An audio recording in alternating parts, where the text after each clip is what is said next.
Oui, oui, mais le cinéma, on l'aime totalement. Alors Jean-Baptiste, donc à un moment donné, études de cinéma, et puis tu décides de te lancer dans une carrière de critique de cinéma. Pas journaliste, tu m'as dit, critique. Non, non, mais j'ai rien Ouais. contre évidemment les journalistes, mais je Mm. pense que journaliste et critique, c'est deux métiers complètement différents. Mhm. Hein, je me suis jamais senti journaliste. Encore une fois, je pense avoir fait peut-être une seule fois dans ma vie un papier qui était un papier de journaliste. Mais la critique, c'est un métier qui n'a rien à voir. C'est un Mhm. métier où on donne son opinion, on réfléchit à la façon dont on essaie d'analyser une œuvre. C'est ultra subjectif, puisque ça part même de là.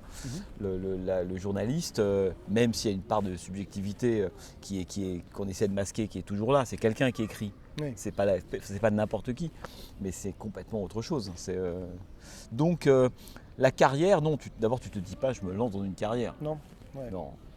Et C'est des rencontres, c'est comment ça se passe? ouais, non, c'est l'envie d'écrire sur le cinéma. En fait, je pense que c'est vraiment ça au début. Parce que moi, à l'origine, en fait, il y a très très longtemps, mon idée, voilà, j'ai envie de faire des films. Et puis, au début, je suis assistant réalisateur sur des téléfilms pour Canal, je fais un court-métrage, etc.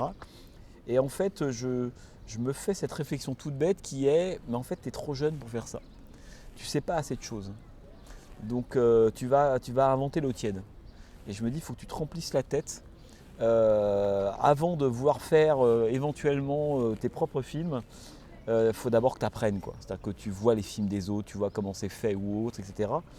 Et d'ailleurs, j'ai souvent vu tellement de gens en fait qui font des films. Alors, il y a toujours des génies comme ça qui s'en sortent, hein, mais en fait, dont j'ai le sentiment qu'ils n'ont pas vu assez de films ou qu'ils n'ont pas regardé les autres, ils n'ont pas vu les cinéastes ou autres, qui fait que donc après cette expérience-là, je suis reparti complètement en fait, après une école de cinéma qui s'appelait l'ESRA, faire l'université. Et en même temps que l'université, voilà, j'avais envie de commencer à écrire sur le cinéma. Et c'est comme voilà, et ça a commencé comme ça. J'avais tapé à la porte il y a très longtemps de l'écran fantastique de Alain Schlokhoff et qui, voilà, très gentiment m'avait fait écrire un texte. Je crois que c'était d'ailleurs, si je ne dis pas de bêtises, je ne sais plus si c'était L'étranger de Monsieur Jack de Selick et Burton, voire même sur Giorgino. Je ne sais pas si vous vous souvenez Bien de ce sûr, de Laurent film Boutonnat. Boutonnat. Et donc j'avais fait un texte, il m'avait dit bah, c'est bon, vous rentrez. Et donc j'avais commencé à l'écran, je suis resté 2-3 ans à peu près dans ces eaux-là. Et puis après, de fil en aiguille, hein, c'est les rencontres hein, qui font qu'on se retrouve à faire ça, puis à commencer à écrire un livre, et puis vous faites une émission de radio pour parler du livre, et puis on vous dit ça vous dirait pas d'être producteur. Et là je commençais à rentrer à France Culture, à Mauvais Genre. J'étais venu au début pour parler d'un livre que j'avais fait sur Carpenter avec Luc Lager. Et puis je viens faire l'émission, et puis un jour François me rappelle en me disant mais ça vous dirait pas de venir faire des chroniques dans l'émission. Et puis voilà, et dans la première, si je dis pas de bêtises, que j'ai dû faire, c'était sur la sortie du DVD Zona de l'exorciste de Friedkin. Et puis après, il m'a dit bah ça vous dirait pas d'intégrer l'équipe. Et puis voilà, donc en fait tout est comme ça. Puis moi je me retrouve à collaborer à Mauvais Gens et j'arrêterai en 2015. Donc c'est une aventure qui va durer longtemps et que j'ai adoré faire avec François, Philippe, Magnifique, etc. ouais. Jean-Pierre. Et puis c'était le moment de l'âge d'or de cette émission-là en direct, 2 heures le samedi. Et puis après voilà, vous êtes sur la chaîne et puis vous avez été à produire d'autres émissions. Et puis après j'ai fait Charlie Hebdo pendant 15 ans, il y a eu la mort de Bouju. Et puis donc voilà, j'ai repris les pages cinéma, et puis c'est la vie quoi, on écrit d'autres livres, voilà. Donc il n'y a pas de plan de carrière, il y a une seule boussole, c'est le cinéma.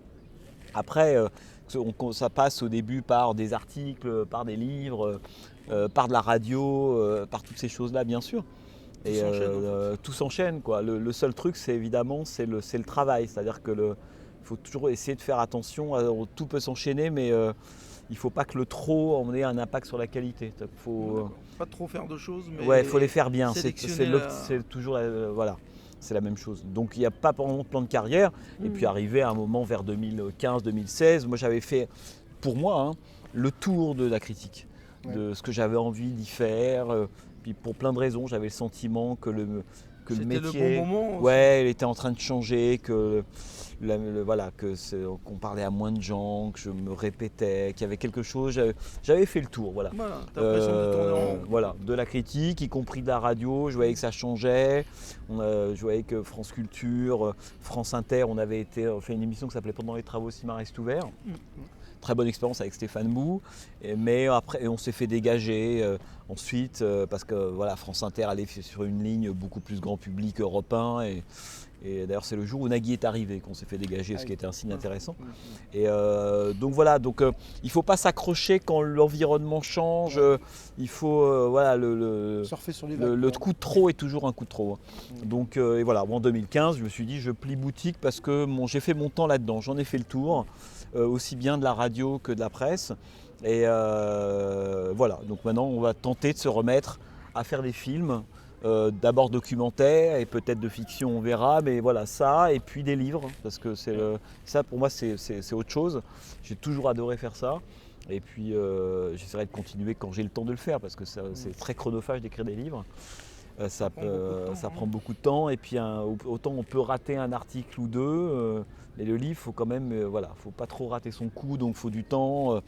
Mais ça, je prends toujours beaucoup de plaisir à le faire quand j'ai le temps, de faire des bouquins, et puis des films, et puis la collection de Blu-ray, DVD qui est arrivée, mais ça fait partie de toutes ces choses qu'on fait en même temps et qu'on essaie de faire le mieux possible, quoi. Donc là, du coup, tu passes, on va dire, presque du temps court avec des émissions, des articles, au temps long où tu vas faire des livres, effectivement, là on parle de plusieurs mois, j'imagine, et puis des films. Ouais. Donc tu deviens réalisateur. Oui, en fait, ce qu'il y a, c'est qu'après, moi, j'ai continué un petit peu à faire des textes par-ci par-là pour des festivals, pour des livres collectifs ou des petites conférences ou des. J'adore faire des conférences. Ouais, j'aime beaucoup ça. Alors, je le fais moins maintenant parce que j'ai moins le temps, mais j'aime le moment oral où en fait on s'adresse à des gens et pendant 1h30 on explique un film. J'aime ce côté spontané, improvisé. Et en même temps qui suppose du travail, attention, c'est pas de la. Mais voilà, j'aime ça. Et quand je peux. Oui, j'aime beaucoup ça. Pour moi, la critique, c'est aussi quand même ça. C'est à un moment donné. Et puis, voilà, puis s'adresser à des gens et puis pas forcément s'adresser à ses clones. Et je le vois bien parce qu'on me parle très souvent d'ailleurs de conférences ou d'interventions que j'ai pu faire qui sont dispo sur Internet. Ah oui. Et je vois bien, il y a 15 ans, la plupart des gens que je rencontrais me disaient je vous ai écouté à la radio ou j'ai lu vos bouquins. Et aujourd'hui, pas tous, mais le truc s'est inversé. C'est-à-dire que j'ai écouté vos conférences sur YouTube.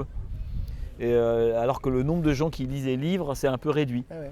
Et puis à la radio, il y a quasiment plus de cinéma à la radio, donc ça n'existe plus. Il y a des podcasts. Je pense que l'avenir d'ailleurs des émissions culturelles de qualité, de cinéma ou autre, l'avenir est dans le podcast. À la radio, c'est fini. Après, Mauvais Genre, c'est aussi des podcasts.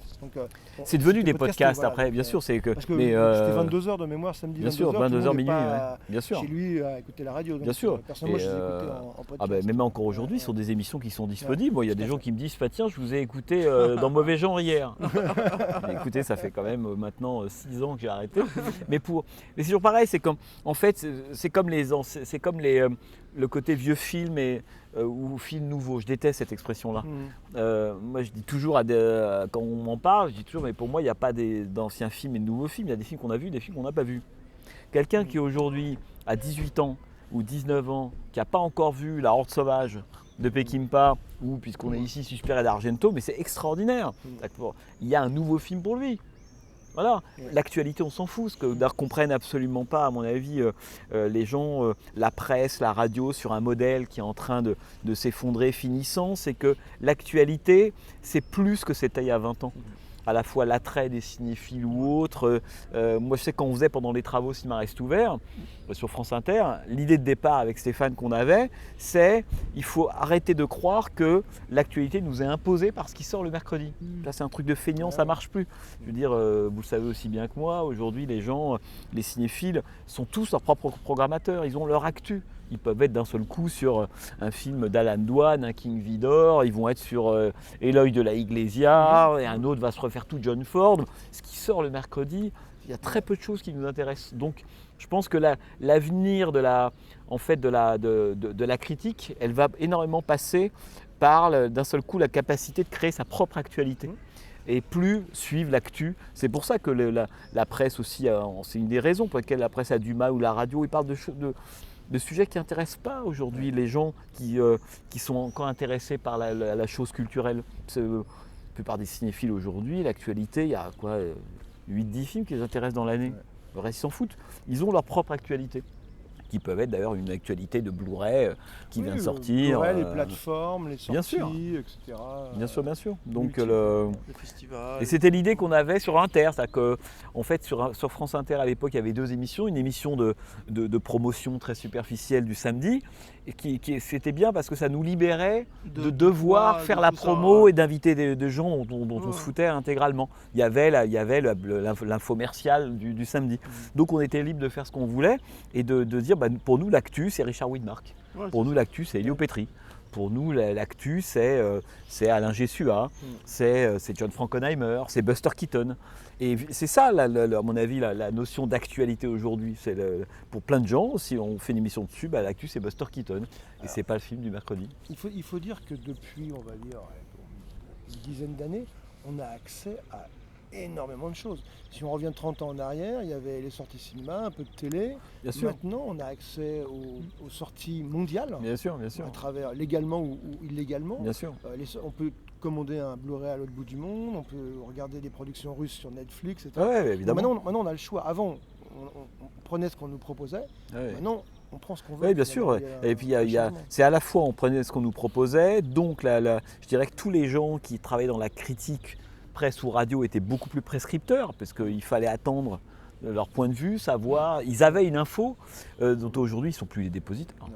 Aujourd'hui, tout le monde a cette info-là. Donc, le paradoxe aujourd'hui, c'est de recréer des lignes de force dans cette espèce de foison de films. Parce que tout est accessible, c'est oui, mais et après Comment on regarde? Par quoi on commence? Dans quel ordre? Qu'est-ce qu'on comprend? Qu'est-ce qu'on se fait comme histoire, au pluriel, du cinéma, etc. Le tout accessible ne rend pas les gens en fait plus cinéphiles ou plus intelligents ou meilleurs. C'est ça tout le paradoxe. Est-ce que ça ne pousse pas les gens à la monomanie? Du style, voilà, si je m'intéresse, on va dire, à John Ford, je vais pouvoir aller chercher dans les tréfonds du web, des petites choses qu'il a fait, lire des textes. Oui, c'est vrai. Si ce n'est que la monomanie aujourd'hui, en fait, et ça on le constate tous, elle touche beaucoup plus un cinéma qui était un cinéma rejeté il y a encore 25-30 ans. C'est grosso modo le cinéma de genre et le cinéma des années 70. Je ne connais pas beaucoup de monomaniaques un peu comme ça nombreux de King Vidor ou de Douglas Sirk ou Michael Powell. J'en connais plein de Corbucci, de Castellari, de Lenzi, de Di Leo, voilà. Il faut faire sa propre programmation, quoi. Oui, c'est ça. Par quoi commencer, comment faire. Non mais le cinéma, le cinéma c'est un. C'est pas des fois pour tout le monde, quoi. Je veux dire. Oui, mais le cinéma on l'aime totalement. Que voilà, moi l'effet de niche est quelque chose que. Moi, je me souviens quand j'avais fait il y a longtemps un bouquin sur Argento. Et alors certains étaient extrêmement contents en se disant « Ah, enfin, il y a un livre qui va sortir au cahier du cinéma », donc ce qui n'était pas son lieu naturel. Oui, c'est ça. Et puis d'autres, à l'époque, je me souviens très très bien, comme quand j'avais fait le bouquin sur Massacre à la tronçonneuse, d'autres se sentaient dépossédés en disant « Non mais Argento, il doit rester dans la niche, quoi. » Oui, c'est ça. C'est ça. Et et ça c'est quelque chose, alors moi je pense tout le contraire. C'est tout le contraire, évidemment. Les chapelles à d'autres Moi je déteste c'est pas que je déteste les chapelles, c'est que ça m'a jamais parlé. Oui, moi je veux dire, revenir à Argento, moi j'aime autant Argento que Visconti, Antonioni, et je pense qu'il faut, c'est même d'ailleurs, en ayant vu les trois, qu'on comprend mieux les trois différemment. Oui. Les gens qui n'ont vu que Argento, Bava, Lenzi, Freda, etc. En fait, le paradoxe, c'est qu'ils comprennent moins bien Argento que s'ils avaient vu un peu d'Antonioni, un peu de Lang, un peu de Visconti. Je veux dire, quand tu vas voir, je sais pas, tu regardes Profondo Rosso, tu dis, si tu veux, si tu as vu quelques films de Visconti, si tu as vu Fellini Roma, si tu as vu Antonioni, tu vas plus comprendre que si tu as vu tous les films de genre fantastiques italiens des années 60. Donc la niche, elle est contre-productive. enfin, Je suis tout à fait c'est une d'accord cage avec dans toi. la tête, quoi. Donc C'est j'ai pour jamais ça- réfléchi comme C'est pour ça que en sur fait. certains films de Mario Bava qui ont inspiré Fellini. Bien sûr, bien et sûr. des Et scènes les qu'on films se retrouve. fabriquent comme ça d'ailleurs. Ils se retrouvent. Bien Tu sûr. retrouves Bien sûr. les scènes. quoi. Bien sûr, bien sûr.